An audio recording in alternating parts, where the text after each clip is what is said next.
In Washington, D.C., tensions are boiling. A shocking twist has emerged inside the MAGA world itself. Congresswoman Marjorie Taylor Greene, once one of Donald Trump's most loyal defenders, is now openly defying him over one explosive issue, the Epstein files. Marjorie Taylor Greene's actually standing up to Donald Trump. She's throwing him under the bus, and she's afraid, it seems, that someone may try to do her harm because she's... Greene is standing up to Trump, refusing to remove her name from a discharge petition that demands the public release of the Epstein documents. I am not suicidal. I am one of the happiest, healthiest people you will meet. I have full faith in God and Jesus Christ. But if something happens to me, find out which powerful people would take heinous actions to stop this truth from coming out. Putting her name to that discharge petition to release the Epstein files, and despite her message was chilling, a preemptive declaration of fear.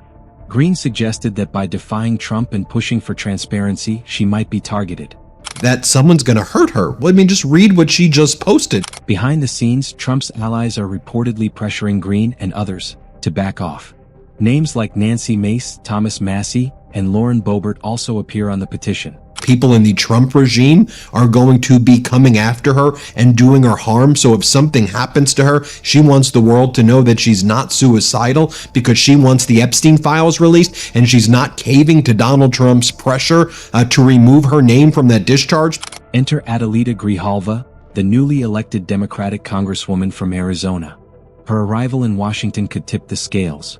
Her signature would make 218 votes, just enough to force the Epstein files vote.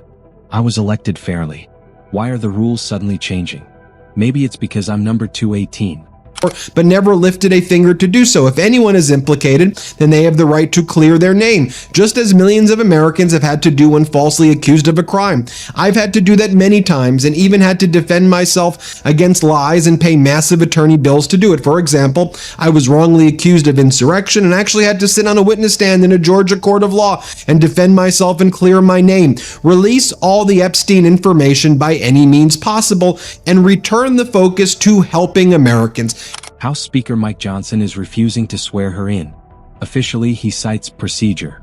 Unofficially, critics say he's stalling to protect Trump and stop the Epstein files from seeing the light of day. Democrats are calling it the Jeffrey Epstein shutdown. They argue that Johnson's delay is nothing more than a political smokescreen, preventing the vote while Americans face a looming budget crisis. I stand with the women who were sexually abused and raped. The Epstein network must be exposed. My name is staying on the petition. Period. Greene blamed Democrats for ignoring the Epstein files. But as analysts point out, legal restrictions, including Ghislaine Maxwell's appeal, prevented the release of those documents until recently.